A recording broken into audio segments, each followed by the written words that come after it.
Alrighty everyone, I'm gonna make some fried chicken legs tonight. I'm gonna show you how we do it. I got this pack for $5 at Kroger, and I'm from Kentucky, so I know how to do this. I know what I'm talking about, so you better listen to it. Alrighty, now get you a decent sized pot and a big old thing of oil and fill her up. Just fill it up. Put it on medium heat. Fill this about halfway. That way you have enough to cook a few chicken legs at a time. And let this be heating while we get our batter ready. Alright guys, and these are the seasonings you're going to want to use. This is what's going to really make the chicken good, okay? And oh, let's not forget, you need to put in some cornstarch and some flour too. Flour's missing out of here, but you definitely want flour and you want cornstarch. So cornstarch is what's going to make it crunchy.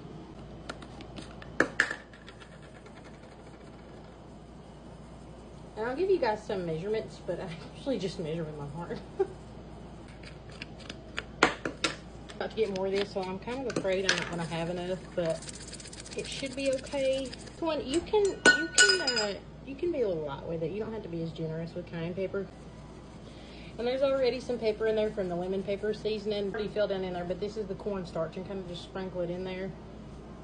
Forget the breadcrumbs. That's what gives it that, or it helps with the crunch. Remember when I said you're going to need about 3 bowls? I meant 3 actual separate bowls, okay? One for flour, one for your seasoning mix, and then one for your egg. You'll probably want to do about 3 or 4 eggs because you'll run out pretty quick. So do about 4. I want to do about 4 today, and then mix them up. I got the chicken all washed up, so what I'm going to do is I got a little process here. I'll show you. So if you have a piece of chicken that's still wet from just washing it, that egg's gonna slide right off. So pop it in the flour like so, and look at that. It dries it up really good. Get the excess off. Throw it in that egg and roll it around. And watch.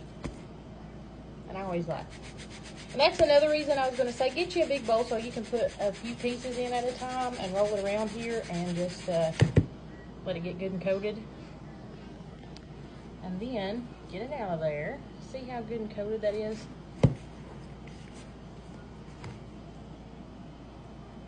And just pop it in this plate. There we go. Now I'm going to do that about 7 more times. There's our plate. Now we're going to go check on the oil and get these thrown in there. We're checking on the oil, and here's a little trick. You can tell when it's getting really hot or when it's hot enough because it'll look like that, those little swirlies in there, but also if you put some water in there, just splash a little bit on your finger. Don't put a bunch of water in oil. But just get a little bit on your finger and splash it in there, and once it starts bubbling, that's how you know it's hot enough. So now we can go ahead and put the chicken in. Alright, we're going to do this very carefully. I've made fried chicken a lot in my life, but hot oil still scares me. Do not just toss it in there. You will burn yourself up.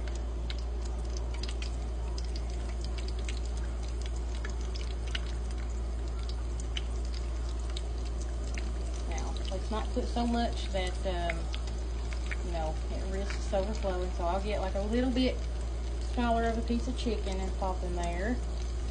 And I'll get something to push that down in a minute. But we're going to let this cook. It takes chicken legs a little bit of time to cook. So I'll come back and let you know about how much. I feel like it's different every time, especially depending on the size of the chicken legs. But they do take a little while to cook. So I'll come back and let you know that for sure. Alrighty guys, so we're going to get us some elbow macaroni. We're going to be letting it boiling while the chicken is frying, because we're going to have some homemade mac and cheese. I'm feeling fancy today. Put you some salt to keep the noodles from sticking. Okay guys, so I got those noodles in a baking dish, and in the same pot that they were boiling in and cooking, I put a stick of butter and about a cup of milk. And it's okay if you use the same dish, it's fine, it keeps the mess down. But go ahead and let this butter and this milk come to a boil. That milk and that butter's come to a good boil, so we're going to add a half a block of cream cheese in there, and then start letting it melt. It doesn't have to be on high heat. You do not want that milk and that butter to burn. That'll totally mess up the flavor of the mac and cheese. So just let that cream cheese melt in there real slow. It's okay if it bubbles, but like I said, you don't got to put it on high heat. I've got mine on 2 on low, so it's okay if it's a little bit slow. We're waiting on the chicken anyway. Okay guys, we're back checking on the chicken. So I think it's done, but what we're gonna do, you're gonna use a lot of plates when you cook chicken, so that's okay. You wanna do it safely. Get you a plate with some paper towel. The paper towel helps absorb the oil. And the chicken looks done, but I always like to be extra safe. You don't have to do this. You can tell, look at that, just by that golden brown look. But I think that it has to be at least 164 degrees internally to make sure that it's done. This is going over 190, so it's done. All right, so I got some more chicken legs in here, and we're gonna let them cook. And I've got 1, 2, 3, 4. I got 6 more, so we'll do this about 2 more times. All right, guys, so that cream cheese is getting melted down. Now, this is so important. I don't care what kind of cheese that you put in your mac and cheese. I don't care what nobody's mama or grandmama or pappy says. I don't care. Put any kind of cheese you want, as long as you're adding this kind of cheese too. The white American, I'm telling you, it's going to change the flavor. It makes it so good. Make sure if you put any cheese, you add this too, okay? I'm going to put more cheese than this. It's going to be, probably going to put cheddar and mozzarella in there too, but make sure you add white American. It's so good. All right, guys, like I said, I've got the macaronis and a bacon dish, and I got the sauce ready, so you just pour that over the top. And then you mix it all in, and you add a little bit more cheese to the top. I'll show you. But in this sauce, I added some Mexican blend cheese, and I added some cheddar along with that white American cheese. So that's what's in here, and that's what looks so good. Oh yeah, and I added some salt and pepper too. So, but yeah, just make sure you're mixing that in really good. Oh yeah, and I also added salt and pepper to the cheese mix too, because you can go ahead and season it. But make sure you mix that in really good. And hang on a second, I want to go grab the cheese. Guys, don't be afraid. I'm going to add a little bit more milk because I'm always afraid that my mac and cheese is going to end up being a little bit too dry. So it's okay to add some milk in there because trust me, this mac and cheese will dry up whenever it's cooking, when it's baking. So it's okay to make sure you have a lot of liquid. That's just fine.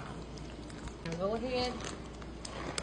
Alrighty, now go ahead. That's not a good view, but go ahead and add the cheese to the top. Don't be shy. I always say that about everything, but more is better. I hear that less is more. No, it's not. I don't care. I don't care what y'all say. I like a lot of everything. If I don't like a lot of everything, I'll make sure I tell you. I'll include that. But usually, my rule of thumb, add a lot. Well, look at that. Okay, so now, should check the fork out, but now I want to pop this in the oven. The oven has been preheating to 400 degrees. So I'm putting this in the oven, and I will show you when it gets done. Alrighty, guys, so here's the other sides that we're going to be eating. So I have another rule. If you're spending a lot of time on 1 or 2 dishes, then it's okay to go easy on the rest. Even if you're just doing it on one, I don't really care. The chicken itself takes forever, so boxed macaroni and cheese would have been fine, but I've really been wanting baked mac and cheese, so I like to do it all homemade that way. So we're just gonna, of course we're gonna make this all really good. It's okay to get some frozen bags of stuff and some boxed stuff. It's okay. You don't have to home make everything. People's too busy to do that kind of stuff. So this is what I'm gonna be having for the rest of our sides, and I'll show you how I make it. Alright guys, so I've already started cooking on these. So I added these twigs. I popped them both in the microwave because they were still a little frozen to get them a little soft, you know. And then I popped these onto a fry in some butter, a half a stick of butter, and probably about half a cup of brown sugar. I like them real sweet. And then with the green beans, I put garlic. I put these in olive oil, and I put garlic powder, onion powder, salt and pepper, and these are going to be so good. Look at this. Alrighty guys, we have got the food done, and it is time to eat.